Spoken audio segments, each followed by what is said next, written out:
भारत ने नक्सल मोर्चे पर आज जिस जीत को हासिल किया वह सिर्फ एक ऑपरेशन नहीं बल्कि 2 दशकों से फैले आतंक के उस साम्राज्य का अंत है जिसके पीछे सिर्फ एक नाम था, माडवी हिडमा। आज इस कहानी में हम आपको ले चलेंगे नक्सलवाद के सबसे बड़े खतरनाक केंद्र दंतेवाड़ा से लेकर मारेदुमिल्ली के जंगलों तक। नमस्कार, मैं सुमित नंदन सिंह और आप देख रहे हैं द स्क्रिप्ट राइटर। हम शुरू करेंगे पीएलजे की कहानी से, उस हथियारबंद गुरिल्ला सेना की जिसने 2 दशकों तक भारत की सुरक्षा व्यवस्था को चुनौती दी है, उससे 2 हाथ किए हैं। फिर हम समझेंगे कैसे एक साधारण आदिवासी बच्चा 13 साल की उम्र में नक्सलियों से जुड़कर भारत का सबसे बड़ा रेड कमांडर कैसे बना, और अंत में कैसे 18 नवंबर की सुबह एक 50 मिनट का ऑपरेशन हिडमा के आतंक को हमेशा के लिए खत्म कर दिया गया। यह सिर्फ कहानी नहीं है, यह भारत की सुरक्षा एजेंसियों की सबसे बड़ी जीत मानी जा रही है। अब बात करते हैं पीएलजे की कहानी से, नक्सलवाद का सबसे घातक सेना के रूप में। पीपुल्स लिबरेशन गुरिल्ला आर्मी पीएलजे साल था 2000। सीपीआई माओवादी ने अपने सशस्त्र संघर्ष को तेज करने के लिए एक समर्पित सेना तैयार की जिसका एक ही मकसद था, सरकारी तंत्र को चुनौती देना। पीएलजे को 3 भागों में बांटा गया था, बटालियन, कंपनी और प्लाटून। लेकिन सबसे खतरनाक, सबसे रणनीतिक और सबसे अधिक प्रभावशाली बटालियन थी पीएलजे बटालियन नंबर 1, जिसे कमांड करता था माडवी हिडमा। यह बटालियन बस्तर के उन घने जंगलों में सक्रिय रहती थी जहां न जीपीएस काम करता था, न सम्मान संचार प्रणाली। बटालियन नंबर 1 की संरचना बेहद संगठित थी। सबसे ऊपर हिडमा, उसके बाद सीतू, फिर फर्स्ट कमांडर सोनू और सेकंड कमांडर नागेश। हर कमांडर के पास हमेशा 40 से 50% हथियारबंद माओवादी रहते थे। इससे पीएलजे की ताकत कभी खत्म नहीं होती थी। एक समूह घात लगाता था, दूसरा समूह तुरंत सपोर्ट पहुंचाता था। इसे कहा जाता था गुरिल्ला सपोर्ट मॉडल। पीएलजे एक जगह कहीं नहीं रुकती थी और यह थी इसकी सबसे बड़ी ताकत और रणनीतिक पहुंच भी। बंकर नेटवर्क पीएलजे का अदृश्य दुनिया भी कहलाता था। सुरक्षा एजेंसियों को पता चला कि पीएलजे जंगलों में लगभग 5 गुना 5 गुना 5 फीट के बंकरों की पूरी जाल बिछाती थी। ये बंकर अचानक हमलों से बचाते, सर्च ऑपरेशन से छिपाते, मोगा बारूद रखने में काम करते और गुप्त बैठकों के केंद्र थे। यह बंकर सिस्टम इतना घना था कि सुरक्षा बलों को अक्सर यह पता भी नहीं चलता कि नक्सली किस दिशा में हैं, किस दिशा से आएंगे और किस दिशा में गायब हो गए। और इसे पूरा नेटवर्क का सबसे खतरनाक दिमाग था हिडमा, वही हिडमा जो अभी मारा गया। एक बार हम हिडमा की कहानी को देखते हैं। एक आदिवासी बालक से भयावह गुरिल्ला कमांडर तक कैसे बन जाता है। अब आते हैं मुख्य पात्र पर, माडवी हिडमा। जन्म 1981, जगह छत्तीसगढ़ के सुकमा जिले के पुवर्ती गांव, समुदाय मुरिया आदिवासी, शिक्षा कक्षा 10 तक। हिडमा एक साधारण ग्रामीण बच्चा था। उसके गांव में रोजगार नहीं थे, स्कूल दूर थे और जंगल में नक्सलियों की समानांतर सरकार चलती थी। मात्र 13 साल की उम्र में वह नक्सल के बाल दस्ता में शामिल हो गया। उसे जंगल में रहना सिखाया गया, रात में चलना, पहचान छिपाना और खामोशी से हमला करना सिखाया गया। धीरे धीरे वह स्थानीय दस्ते में उभरा। उसकी शारीरिक क्षमता, रणनीति समझने की क्षमता और जंगल की भूगोल में महारत उसे ऐन कड्रों से अलग करती गई।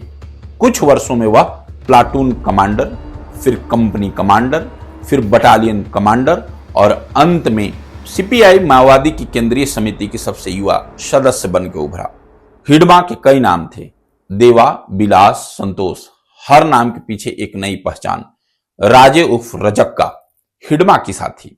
हिडमा की पत्नी राजे उर्फ रजक्का खुद डिविजनल कमेटी मेंबर डीवीसीएम थी। वह बटालियन में टीचर के रूप में काम करती थी, जहां वह बढ़ती युवा नक्सलियों की ट्रेनिंग देती थी। हिडमा का दाया हाथ रमन्ना था, जो दंडकारण्य जोन का सबसे खतरनाक नेता था। हिडमा उसकी सबसे भरोसेमंद टोली माना जाता था। अब बात करते हैं हिडमा के नाम के दर्ज खौफनाक हमले। भारत में नक्सलवाद का इतिहास अगर लिखा जाए तो उसमें कुछ अध्याय हिडमा के नाम पर होंगे। 2010 दंतेवाड़ा हमला, सीआरपीएफ के 76 जवान शहीद।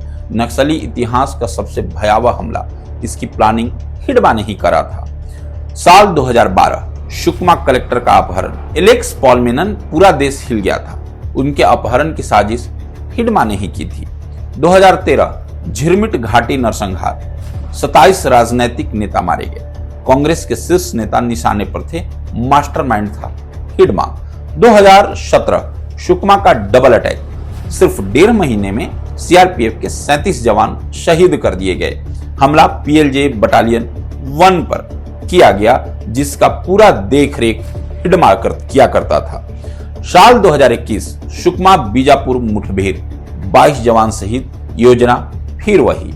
इन हमलों के बाद सरकार ने हिडमा पर 1 करोड़ रुपए का इनाम रखा था। वह भारत में सबसे वांछित माओवादी बन चुका। बात करते हैं अंत की शुरुआत और हिडमा की आखिरी यात्रा। बात करते हैं उस घटना की जिसने हिडमा के अंत की शुरुआत की। खुफिया एजेंसी को पता लगा कि हिडमा अपनी 6 सदस्यीय टीम के साथ छत्तीसगढ़ के आंध्र प्रदेश की ओर बढ़ रहा है।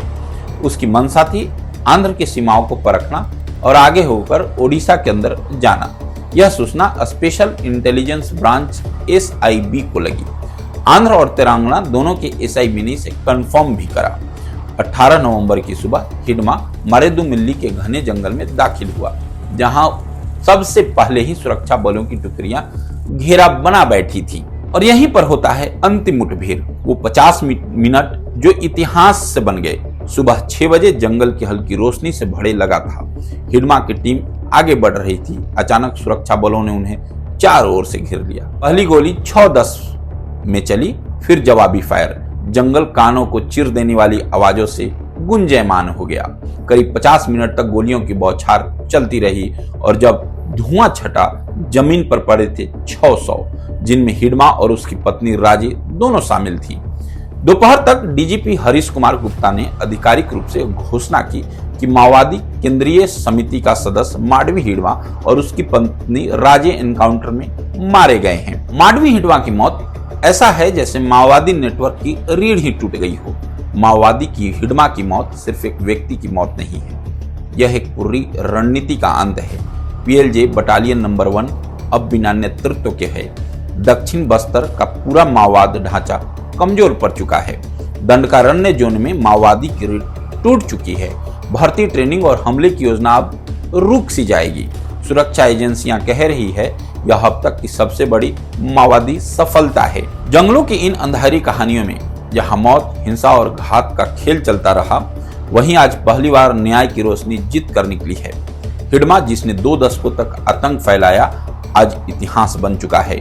भारत की सुरक्षा एजेंसियों ने साबित कर दिया कि जंगल कितना भी घना हो, कानून उससे ज्यादा ताकतवर होता है, पेचीदा और जटिल भी। मैं हूं सुमित नंदन सिंह और आप देख रहे हैं द स्क्रिप्ट राइटर। तब तक के लिए हम आपसे विदा लेंगे। अगर आपको ये अच्छा लगे तो लाइक, सब्सक्राइब और शेयर जरूर करें। नमस्कार, धन्यवाद, जय हिंद।